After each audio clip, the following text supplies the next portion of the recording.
Hey everybody, welcome to my YouTube channel. My name is Mohammed and this is Heavy Metal FPL. In this video, I'm going to be previewing game week 13.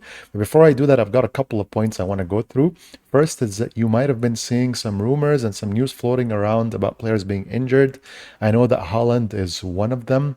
If there's any tip to go on with that, it's just to wait because one day before the deadline, we're going to have a press conference by all the managers, and at that point, all the news will be concrete, or at least more concrete than now, on who's starting and who's not. So just wait until then.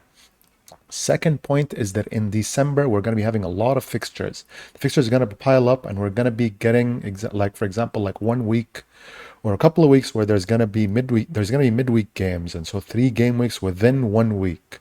So what happens with that is that basically you end 1 game week and then just a day or 2 days after you get the deadline for the next game week.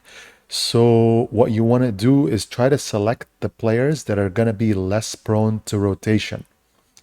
Next point is blank game week 18. So game week 18, Brentford and Man City are both not going to be playing. That fixture is postponed. And so, a lot of you have Haaland in your team. A lot have Mbuemo in their team. There's Alvarez, there's Walker, whoever it might be from those two teams will not be playing. So they're either going to end up being on your bench unless you free hit, which I completely don't recommend. Next point is double game week 20. So this hasn't been confirmed yet, but that postponed fixture is going to probably be in game week 20. So Man City will end up with a double game week where they play against Sheffield United at home and possibly Brentford at home, which is a really, really good double game week for them. That's one thing to keep in mind for down the line for your Man City assets or your Brentford assets. Last point is between game week 21 to game week 25. Around that time, there's going to be the African Nations Cup and there's going to be the Asian Cup.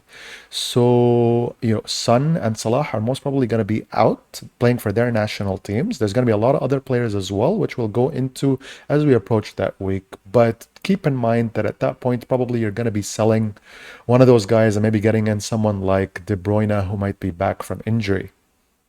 So now that we've gotten all of that out of the way, let's jump straight into the fixtures. Let's go through them one by one. I think there's a high likelihood that you've got players in your team that are going to be playing against each other. This game week starts with a bang. We've got Man City versus Liverpool. If you have Salah in your team, he is a good shout. He has a good record versus Man City in their last 4 games. Salah has gotten a return in each of them, whether that was a goal or whether that was an assist. Even in the one where they lost 4-1 last season, Salah scored the only goal for Liverpool.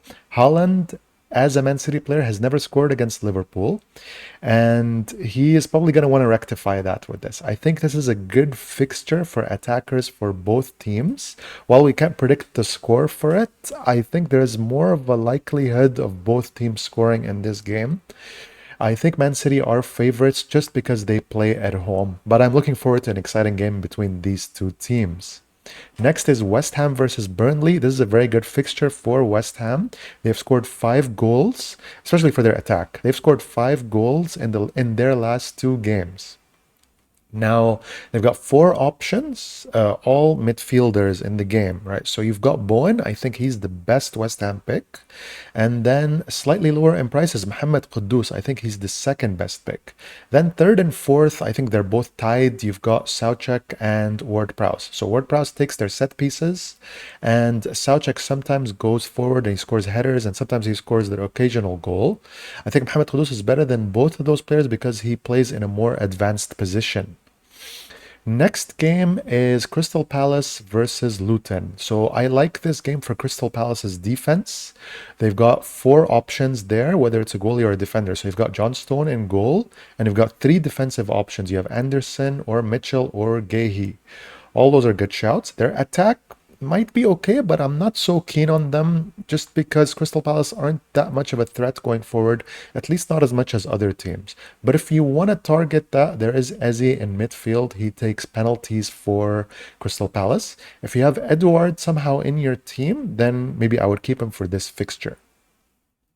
Chelsea versus Newcastle is a bit of a tricky one to predict. We all know Newcastle is a force to be reckoned with at home when they play at St. James's Park. But I've got Trippier in my team, and I'm not so sure if he's going to get a clean sheet or if he's going to get a return. But Newcastle are definitely capable of shutting Chelsea down or just shutting any team down in general. They've done it to some really big teams at home this season. Chelsea are a bit of a mixed bag. They showed some promise in their last two fixtures, but I'm still not so sure on them. I do like Cole Palmer though as an option at 5.2 million, who is their like one of their creative outlets and also takes penalties for them. But probably not this game week. I will probably look at getting him in game week 14 after this fixture is done. Next, we've got Brighton versus Nottingham Forest. So, Brighton are definitely in bad form. In their last six games, they haven't won a single one. Mitoma got benched in the last match. I don't have much high hopes for them in this fixture. If you have Mitoma in your team, I would keep him. If you have a Brighton asset for this fixture, I would keep them. But just keep in mind, they might be rotated just given how De Zerbi usually operates. And look, I would, like, if you have Mitoma, for example, I would definitely look at getting Mbuemo in. They could bounce back, but I'm just talking about how their recent form has been, right? So yeah, Brighton haven't looked good. If you have someone, maybe just keep them for this fixture, but look to getting them out because there's a lot of good midfield picks at this point. So even if you have an attacker, maybe look at funding for a midfielder later. Bournemouth versus Sheffield United. This is a good fixture for Solanke if you have him in your team. If you haven't seen my video on attackers, you ought to check that out. But Solanke is, I think, the best option out of the attackers if you want a differential. And this is his best fixture from the ones that they have coming up lately. Arsenal versus Brentford is a very tricky fixture. Brentford haven't had a single game this entire season where they haven't scored, except for one game where they played at St. James's Park. They only didn't score in that fixture, but in all their other fixtures, they've scored. Arsenal in defense are good. I think their defensive picks at this point are better than their attacking picks. But I've thought of selling cash for Saliba, but I'm not so sure about it just because of this fixture. It's a bit tricky. I've also thought of selling cash, maybe getting a Crystal Palace defender, but I think that I already have a Crystal Palace defender in my team. I've got Mitchell. I think having more than one is a bit like it's too much. But I think in general, having a Crystal Palace defender is good for your team because they're not that expensive. You can find a good one for like around 4.5 million. And when you do have them in your team, it wouldn't be like such a bad thing to bench them for their bad games when they do come up. Now, Arsenal in attack, they're obviously one of the best teams in the Premier League, right? But in attack, they're not as promising as in defense. Saka, who I think is their best attacking pick, is at most coasting along now. He's getting points here and there, but he's had fixtures against Sheffield United at home and he's had a fixture against Burnley at home. So arguably the two easiest ones, and he only got an assist in each of them, where people were like looking at hoping that he would possibly explode in those games and get a lot of points. Another thing is that yeah, Arteta always starts him and he looks like he's a bit of an injury risk. I still think he's Arsenal's best attacker. I think second best is Martinelli, though he doesn't have the numbers to prove it at this point. Trossard did do best in their last game against Burnley. He got a goal and an assist, but I think he's a bit rotation prone with Odegaard possibly coming back, hopefully soon, and Nketiah also possibly he'll possibly come back in the next fixture. Trossard might be a good shot if he wasn't um, if he wasn't an option for rotation in this fixture and in general for Arsenal. Next is Spurs versus Aston Villa. So this game, I'm expecting it to be high scoring. I think both defenses are weak for different reasons. Spurs have a lot of players missing. They've got Udogi, Van de Ven, and Romero all missing. So they've got holes in that defense, which Aston Villa could possibly exploit. Aston Villa barely kept a clean sheet this entire season. So I think Spurs playing at home might exploit that. Now, how much do we know about Spurs' attack? They're generally very good in attack, but they have Madison missing. And we only had like a small sample size. We only had one match with Madison missing, and they lost that match 2-1 and they struggled a bit in attack. So I'm not sure how good their attack is, but I'm going to keep Son for this fixture. I'm happy that I have him in my team. And I'm hoping that this is a high scoring affair. So other good shouts are obviously Watkins for Aston Villa. He's a good captaincy shout, but that's a topic for another video where we talk about captaincy. There's Diaby from Aston Villa. He plays in midfield, like in the game in FPL, but plays as an attacker in real life. So he's another good shout. And yeah, Son from Tottenham. Everton versus Man United. So Everton recently got 10 points deducted from them for because of financial fair play. They're probably gonna be like they're gonna be more.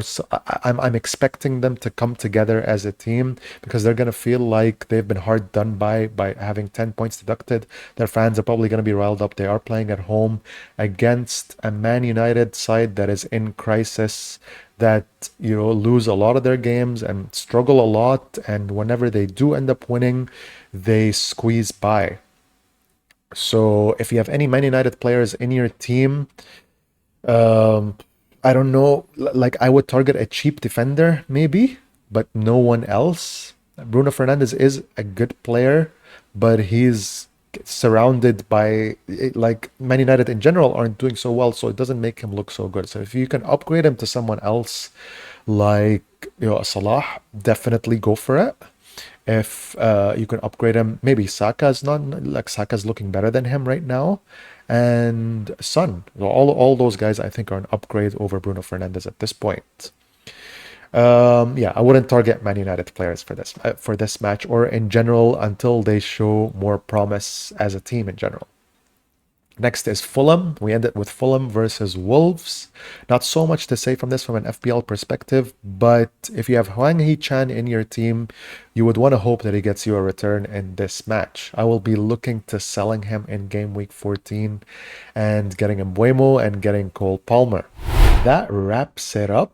Not a lot of fixtures to target this week, but I still think it's going to be an exciting FPL week and an exciting weekend of football in general. If you want any suggestions for your team, make sure to let me know in the comment box and I'll do my best to help out. If you like this video and you like what I do, make sure to hit that like and subscribe button. I'm going to have another video that talks about captaincy that'll come before the deadline. So I will see you all soon.